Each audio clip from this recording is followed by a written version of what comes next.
गर्भवती नारी का जब गर्भ रहता है और उस समय पर गर्भ में जब संतान रहती है और ग्रहण, चंद्र ग्रहण हो चाहे सूर्य ग्रहण हो, ग्रहण अगर पड़ता है तो परिवार में शास्त्रों में ऐसा वर्णन आता है कि गेरू, गेरू मतलब लाल चंदन।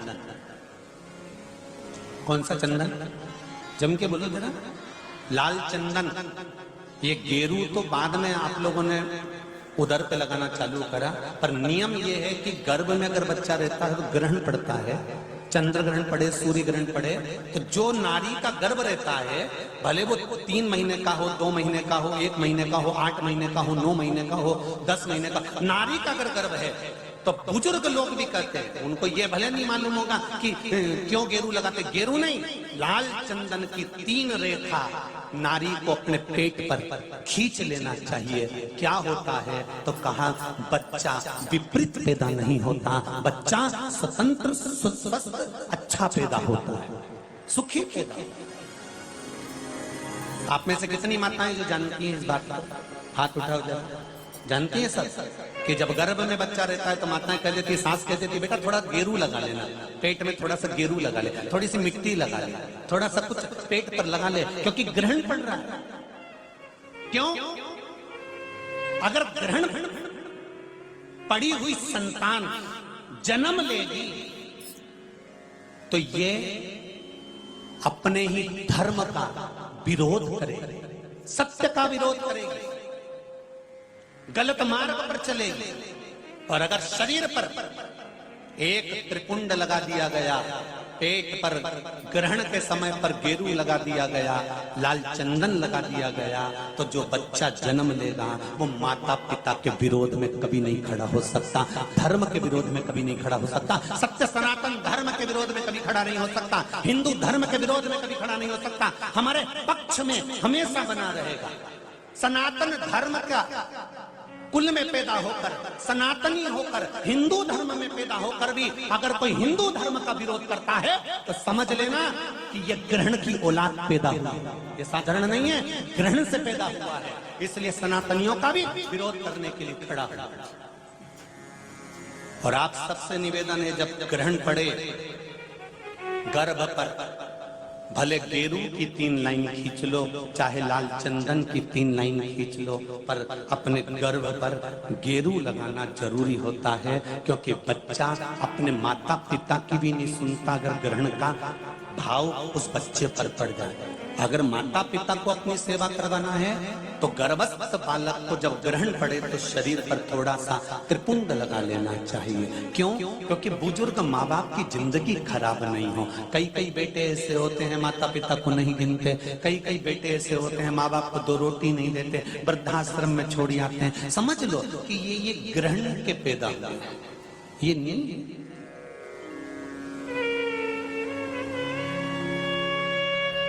आप लोग जानते हैं ना माता, सत्यता में बोलो, जब ग्रहण का समय आता है तो आपने अपनी बहुओं को कहा कि नहीं कहा गेरू लगाने का? बोलो जरा, हाथ उठाओ, किस किस ने कहा ये बात कहिए। आप लोगों को ध्यान में है, बुजुर्ग माताएं इस चीज को जानती हैं, रखिए।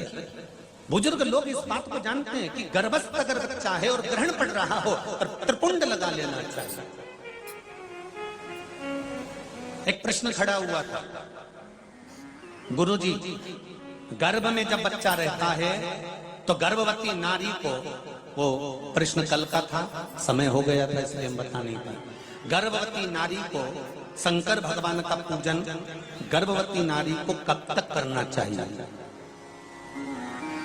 गर्भ में अगर बच्चा रहता है तो गर्भवती नारी को शिव जी के शिवलिंग की पूजन कब तक करना चाहिए? पहले तो यह बताओ कि किसने कहा कि गर्भस्थ नारी को भगवान का पूजन ही नहीं करना चाहिए? पहले तो उसको ढूंढ के लाओ कि भैरू है कहां वो, उसको पकड़ो, कालिए को जा मिल जा, और उससे पूछो कि हमारे शास्त्र में, हमारे धर्म में, हमारे पुराणों में तुम कितनी पुराण उठाओगे? 18 पुराण, 6 शास्त्र, 4 वेद, कौन से उठाकर लाना चाहते हो? कितने उपनिषद उठाओगे? सारे संहिताओं को उठाकर ले आइए, सारे पुराणों को उठाकर ले आइए, सारे शास्त्रों को उठाकर ले आइए।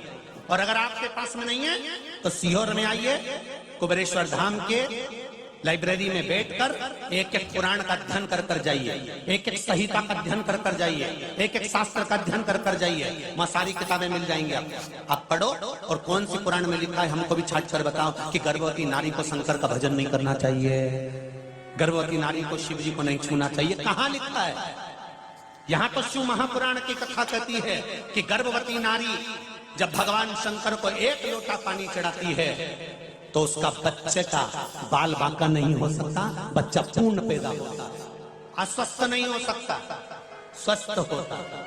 भस्म त्रिपुंड, और उस भस्म त्रिपुंड की रेखा और उस रेखा की जो भस्म है उसके माध्यम से शुगर और बीपी के लेवल को लाना। समझ लेना जरा अच्छे से, कथा कहीं अगर इधर उधर से निकल गई ना तो फिर गई। सती मैया को भोलेनाथ जी ने समझाया, बिठाया, कथा श्रवण करने के लिए बैठ गए।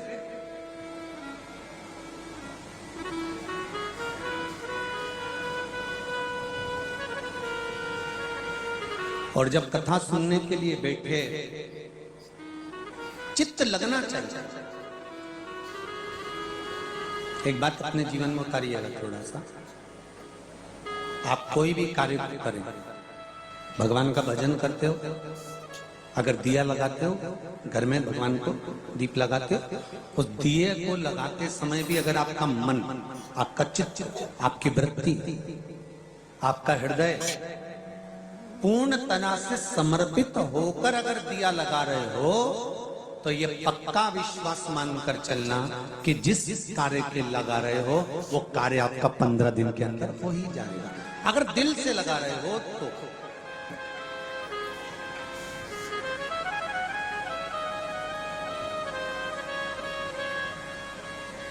विश्वास रखकर अगर दिया लगा रहे हो तो।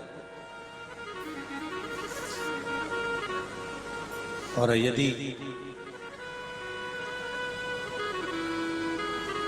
विश्वास रखकर दिया नहीं लगाया गया तो तुम जिंदगी भर दीप लगाओ, उसका कोई फल नहीं, पूरे जीवन दीप लगाओ, पूरे जीवन।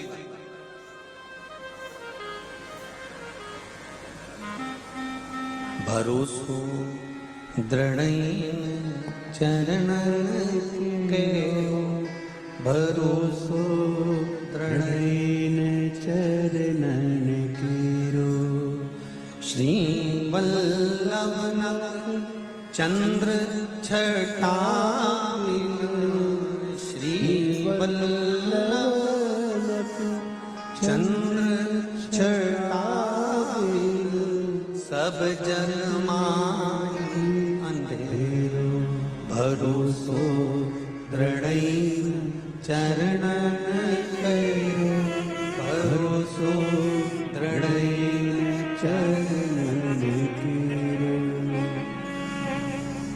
एक विश्वास,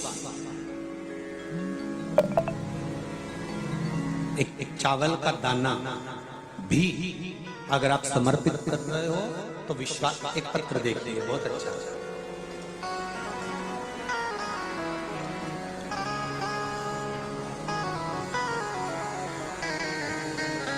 बिहार,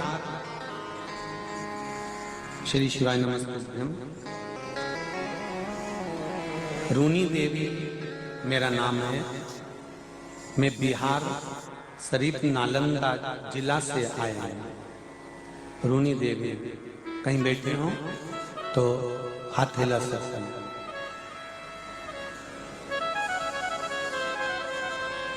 आप ही हैं? दोनों हाथ हिला दो, एक बार दीजिए। हाँ, हिला दीजिए दोनों हाथ। आपने, मैं बिहार शरीफ नालंदा जिला से आई हूँ, रूनी देवी हूँ। मेरी बेटी की तबीयत बहुत ज्यादा खराब हो गया था। मैंने मेरी बेटी के इलाज हो जाए और वो ठीक हो जाए तो बाबा से निवेदन करा था कि जैसे ही उसको आराम मिलेगा मैं कथा में पहुंचूंगी। और देवाधिदेव महादेव ने ये कृपा करी, इसलिए मैं बिहार से यहाँ कथा सुनने के लिए आया। बैठो बहन बैठो।